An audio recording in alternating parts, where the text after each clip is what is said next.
Bomb bay ready. Release on my mark. 3, 2, 1, mark. Bomb away. Camera tracking.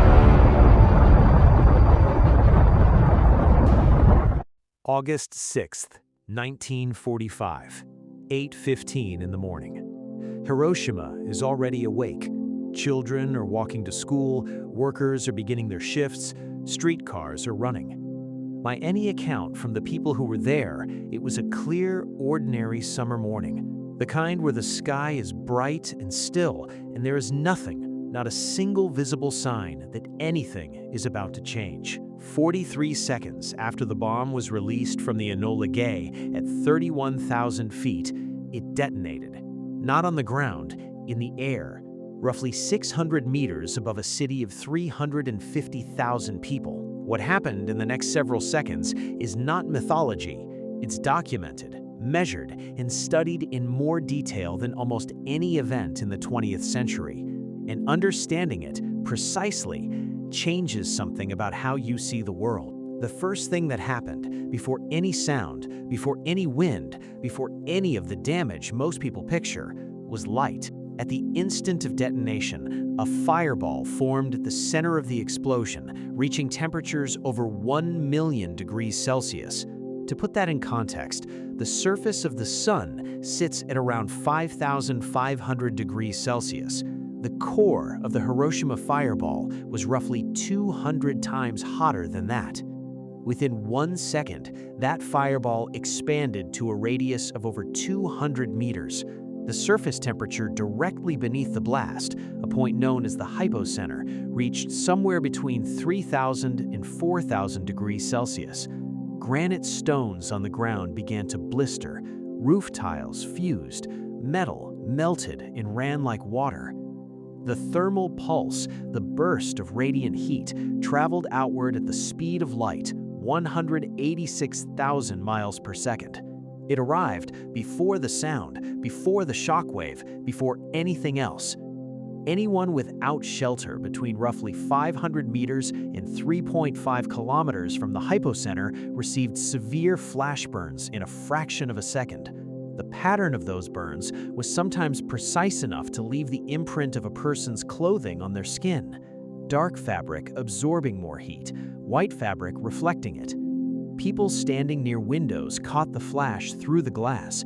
People standing in shade survived, where those beside them in direct sunlight did not.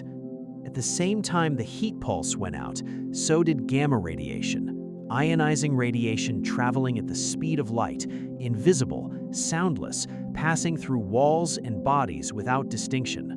Within 1 kilometer of the hypocenter, the prompt radiation dose was lethal for almost everyone who received it. Radiation damages cells at the level of DNA, breaking the molecular chains that tell cells how to divide, how to repair themselves, how to function. The damage isn't immediately obvious. People walked away from the initial blast feeling relatively unhurt and died days later as their bodies simply stopped being able to renew themselves. Then came the shockwave. Unlike the light in radiation, which moved at 186,000 miles per second, the blast wave moved at roughly 2 miles per second close to the explosion, slowing quickly toward the speed of sound as it expanded outward. That slower speed is part of what made it so destructive on the ground. The pressure wave hit Hiroshima like a physical wall. Buildings within 2 kilometers of the hypocenter were destroyed or severely damaged. 90% of the city's structures within a mile of the blast point collapsed entirely. People standing near windows were thrown across rooms by the change in air pressure. The suction wave that followed the initial blast, air rushing back to fill the void left by the expanding fireball, pulled debris in the opposite direction seconds later, compounding the damage.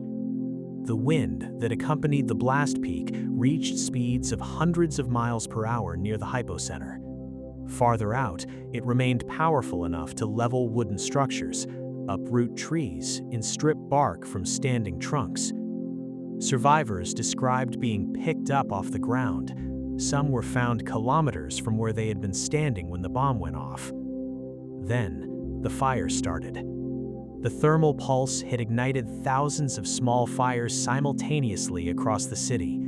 Curtains, tatami mats, wooden walls, paper screens, all caught at once. Within hours, those fires merged into something far larger, a firestorm. The heat from the burning city center created a column of rising hot air strong enough to draw wind inward from all directions at ground level, feeding oxygen into the blaze and making it self-sustaining.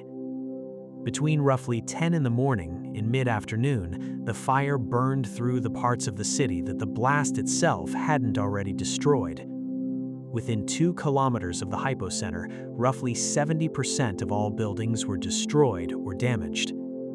The death toll by the bomb, from blast, heat, radiation, and fire combined, reached approximately 140,000 by the end of 1945. That figure includes those who died instantaneously and those who succumbed in the agonizing months that followed. The full count is impossible to fix precisely, because the blast destroyed the records of who was in the city that morning, and because radiation-related deaths continued for decades afterward. Radiation exposure hit them twice, first from the intense burst of the initial explosion, and later from the silent, falling debris. The medical infrastructure was instantly erased. 90% of the city's doctors and nurses were killed or injured, and 42 out of 45 hospitals were completely destroyed. The survivors were left with severe burns and absolutely nowhere to go. The people who survived the immediate blast had no one to treat them, no supplies to treat them with, and no building left to treat them in. The radiation effects that followed were unlike anything medicine had encountered at scale before. In the weeks after the bombing, survivors who had seemed physically unhurt began developing symptoms that doctors at first couldn't explain: fever, nausea, hair loss, bleeding from the gums, a dramatic drop in white blood cells. What they were seeing was acute radiation syndrome, the body's inability to produce new blood cells fast enough to replace those being destroyed by radiation damage. The late effects appeared in cruel phases. Leukemia first emerged in 1949, followed by an intermediate wave of various cancers, and finally, a lifetime of illness for the Hibakusha, who had survived the bombing as children. What's perhaps most striking scientifically about Hiroshima is what the bomb was not. Little Boy was, by the standards of what came later, a relatively small weapon. Its yield was approximately 13 to 15 kilotons of TNT equivalent.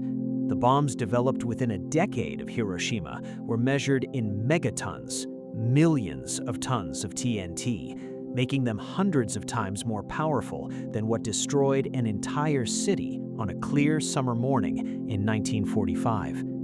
The physics of what happened above Hiroshima that day are not complicated. Nuclear fission releases energy as light, heat, radiation, and blast in a sequence that takes less than a second to begin and less than a minute to determine the fate of everyone within a certain radius. What makes it different from conventional explosives isn't the mechanism, it's the scale, the simultaneity, and the invisible component that continues working long after the explosion itself has ended. The city of Hiroshima rebuilt. The Hibakusha, the survivors, went on to live, work, raise families, and carry an experience that has no real equivalent in the rest of human history. The physical story of August 6, 1945, is one that science can describe in precise detail. What it felt like to be there is something no measurement ever fully captured. If stories like this matter to you, history told through the actual science of what happened, stick around and let me know in the comments, was there something about how this bomb actually worked, wave by wave, that you hadn't understood before today?